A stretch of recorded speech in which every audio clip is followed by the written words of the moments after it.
100 years ago ended a war whose intensity and scale the world had never before seen.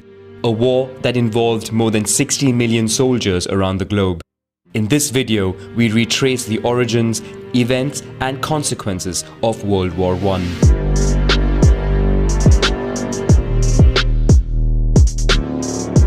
To understand the origins of World War I, we start in 1871 at the end of the Franco-German War between the French Empire and the Confederation of North Germany, allied with the German states of the south. After 6 months of fighting, France is defeated and the victors unite to form the German Empire.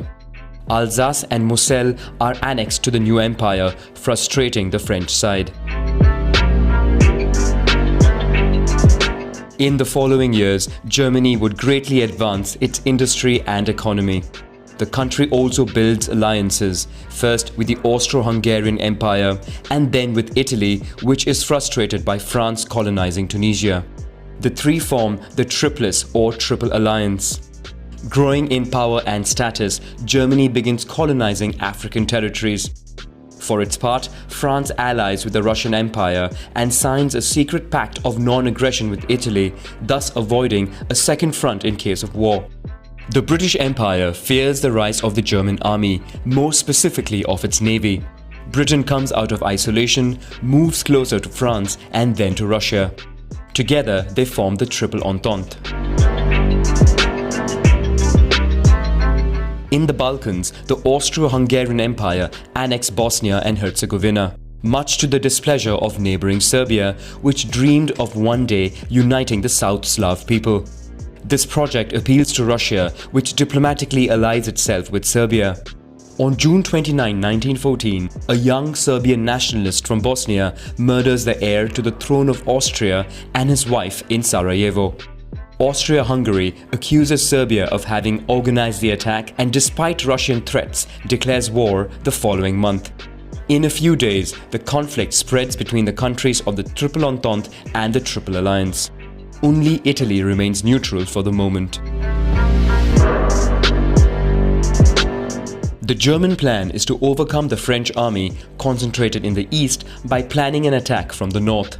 To achieve this, Germany invades Luxembourg and Belgium in violation of their neutrality in the conflicts. The French, British and Belgian armies are forced to retreat. Fearing the capture of Paris, the French government moves to Bordeaux, but the German army turns away from the city to continue surrounding the French army. They are then attacked on the flanks by the Army of Paris, which forces them to retreat further north, marking the failure of the Schlieffen Plan. The new German objective is to take over the strategic ports of Calais, Dunkirk and Boulogne to cut British supplies. The inferior Belgian army cannot resist the German advance. In the plain of Yser, the choice is then made to open lock gates to flood the polders. With the German army stopped in their tracks, the front line is etched out with the construction of 700 kilometers of trenches, stretching from the North Sea to Switzerland.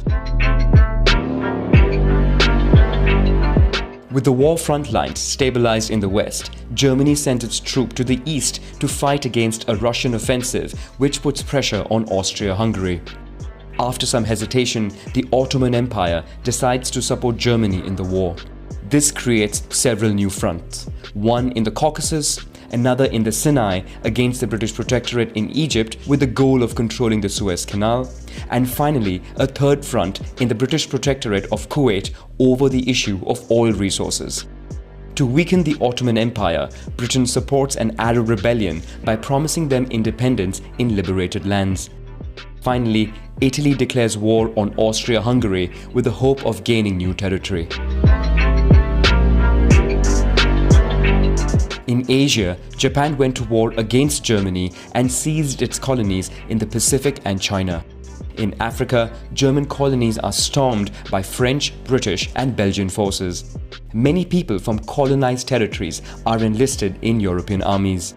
France mobilizes nearly 800,000 people, a large proportion of whom are sent to Europe. The British Empire, for its part, enlists 2.7 million men from its dominions and colonies. More than half come from British India. In the Balkans, Bulgaria goes back to war alongside the Central Empires. The country has a great territorial appetite and wants to expand in all directions. Serbia is attacked on two fronts and is quickly invaded. In the West, Germany continues with military innovations. It becomes the first to organize aerial bombardments carried out by Zeppelin airships. London and Paris are regularly attacked. The Air Force is initially used for tracking and reconnaissance, but planes are quickly fitted out with machine guns, resulting in the first aerial battles. In another first, Germany launches submarine wars in British territorial waters, sinking ships it encounters. Finally, in the trenches, both sides use toxic gases that cause many casualties. Despite some attempts to find breakthroughs, the front lines of war remain fixed, at great human cost. In the trenches, soldiers who survive the fighting are forced to live in harsh conditions. Mud, vermin, rats, and the smell of decaying corpses put their nerves to the test. In the spring, the French side begins mutinies that would be suppressed. Germany also tires of the stalemate.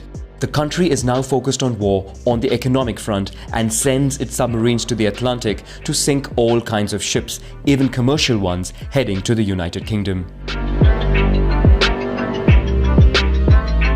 Exhausted by war, Russia suffers more than 1.7 million military casualties. Morale is at its lowest point on the front lines and among the public. Then takes place a short revolution that brings down the regime of the Tsars. At the same time, the United States of America finds itself becoming a victim of the commercial blockade in the Atlantic. They decide to go to war alongside the Allies. In Russia, a second revolution allows the Bolsheviks to come to power, who immediately sign a ceasefire with the Central Empires. With the Russian front under control, Germany concentrates its troops on the west. The country succeeds in a breakthrough in the trenches and approaches Paris, which it bombards. But the German army moves too fast to the south. The French army counterattacks and disintegrates German defenses. In panic, German soldiers retreat to the north. From this moment, the Allies lead on all fronts.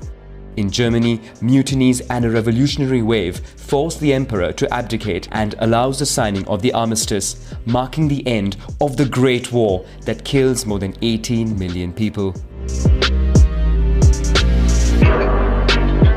On June 28, 1919, a peace treaty is signed at Versailles. German representatives are not invited, and the country is forced to accept all demands of the victors. Germany and its allies are held solely responsible for war damages and must pay heavy compensation. Austria-Hungary and the Ottoman empires are dismantled, making way for new countries or colonies. Germany, meanwhile, finds itself humiliated and indebted. Its army is disbanded and colonies shared among the allies. The country cedes roughly 15% of its territory to France, Belgium, Denmark, and Poland, which is recreated. The only consolation is Germany remains largely intact due to no fighting on its territory, and its industry is still standing. The humiliation imposed upon Germany already leaves it with a desire for revenge.